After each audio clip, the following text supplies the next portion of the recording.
going on, folks? You have to excuse me, I'm on lunch break. So here at Nerdbox, we've been doing this kind of ghost story, this little ghost story, little gimmick. I got one. Actually, I got a couple for you.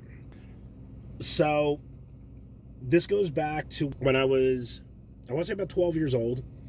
I had just made the move with my family out to Pennsylvania, divorce and all that kind of stuff, and we made it. We came out here.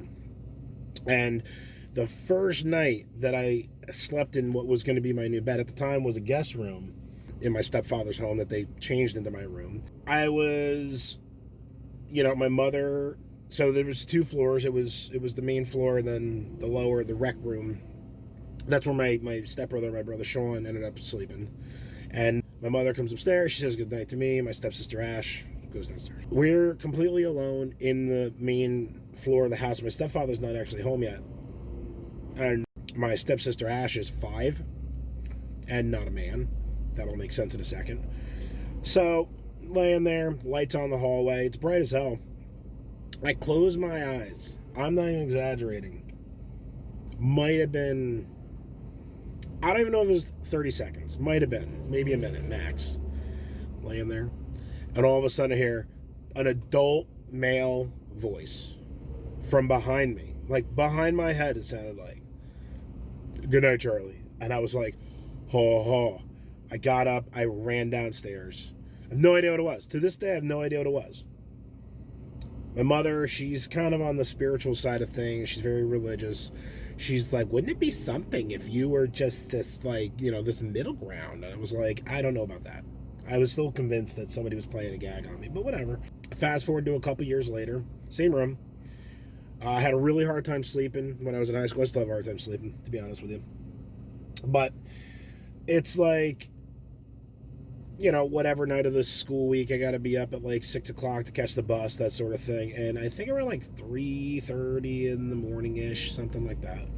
Wake up, I look over in the corner of my room.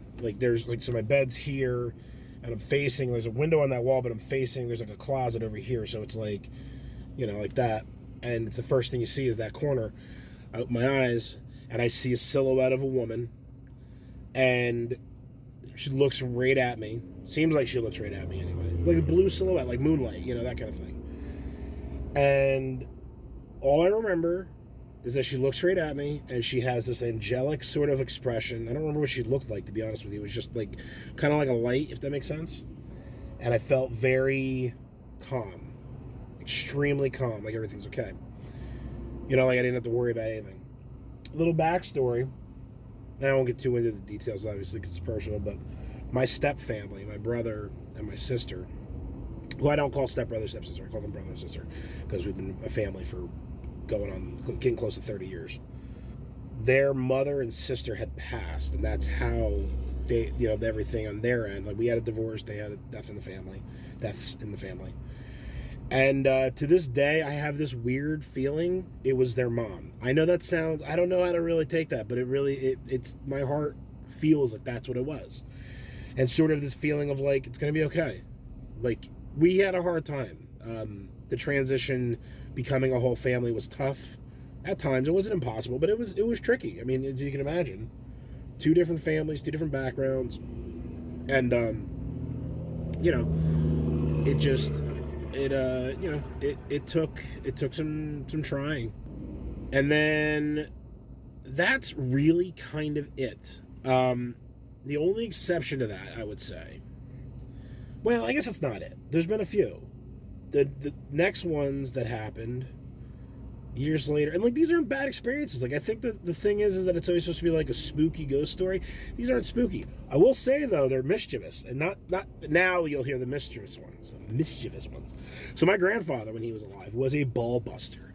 He used to, he did kind of old man things, and he would so when we first moved from our home on top of the mountain down to where we are now, I had actually moved out and had my own place, and my parents moved in with my grandfather, and the idea was my grandfather was getting older, they were going to help him, and it was this whole thing. So he was the kind of guy that would like change the heat and not tell anybody. You know what I mean? Or wait till somebody kind of makes a goof and then be like, well, why didn't you do it like this? And, kind of like, give his wisdom. So my grandfather passed the year before my daughter was born, and I'm convinced that he is still a presence in our home. Since that, he passed, we had moved back in with my mother to try to help her. Kind of same scenario, but the reverse. Help her out to try to keep the property, keep the home going. And, to this day, and I swear my hand to God, thermostats get changed, lights are on, those sorts of like weird things. Like, did you leave the light on? No, I didn't leave the light on. You sure? I'm positive. And I mean, it's not like it's happened like, that one time, way back when. I'm talking like a few times a year pretty consistently. And it's like the same thermostat every time. And it's the thermostat that he used to touch. There's this hallway, and it went from the kitchen down a hallway to his room at the end. And there was a thermostat right there, and he used to just kind of slide it to whatever his preferred temperature was, which was usually the surface of the sun. My mother tends to live a little on the colder side. She would keep the house at 64 all year round. He would want it like damn near 80, not even exaggerating. So there'll be a time. So there's no reason in the world, like it's her half of the house. There's no reason in the world why this thermostat. I don't even live in it. I don't live that hot. Our side of the house is 70-ish, 68, like somewhere in that pocket. Comfortable, like not, like just somewhere in the middle. So there's no godly reason in the world any thermostat in the house should ever be anywhere near the upper 70s to 8. It just doesn't happen. And they're digital. It's like all that kind of stuff. They're not on Wi-Fi. Like, you take your pick. Pick your thing. There's no reason for them to ever be that warm. And then also, we are convinced that my grandfather hides things. So, and it's not like a couple things here and there. It is legitimately like clothing, brand new items that, you purchase or got as a gift. Like there was one time, I know this is going to be hard to believe, I got a shaving kit for Christmas one year, like a nice one for my stepbrother Rob. I just said I don't call him that. My brother Rob. This really awesome Gillette kit, and it was like a trim razor and a Rego straight blade, and then it was like all the settings, and it was like really, really awesome. It was perfect for a beard. I had it for maybe a month, possibly 2, and then it just disappeared. It just disappeared for no reason. There's no other men in the house.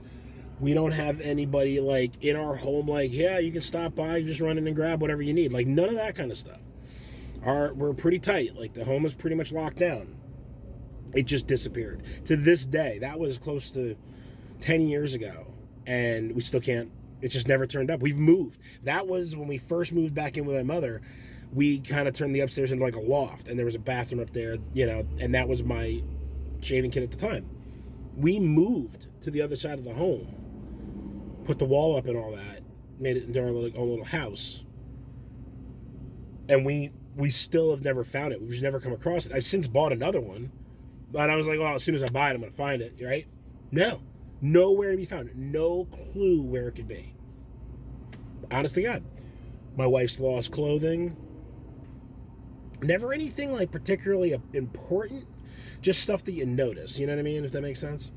So, but that's really it. I mean, I know that's not scary, but that's like one of those kind of ghost things where it's like, it's always a story that I'd like to tell, and it's the better side of it, because those are all interactions, even though they're kind of annoying sometimes.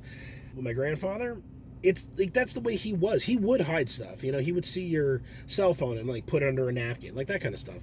And it just, I don't know, makes me feel good. It makes me feel good that he's around. And now what's funny is that it's kind of happening to my daughter, which is weird. Like, I don't remember what it was. It was like literally the other day. She was looking for something, and it's just gone. Poof, gone. Had it, now she doesn't know where it is. And the wife and I looked at each other. We're like, Poppy must have got it. And Abby was like, what do you mean? We explained it all to her, and she was like, really? Yeah, really. Really, really. We're not making it up. It's really a thing that we have witnessed and whatever. So, that's my ghost story, or ghost stories. Sorry it took so long, but I felt I wanted to get a lot of those out there. What are yours? Leave in the comments below. Like, share, subscribe. You know, we love you guys. Thank you for tuning in. Thank you for watching.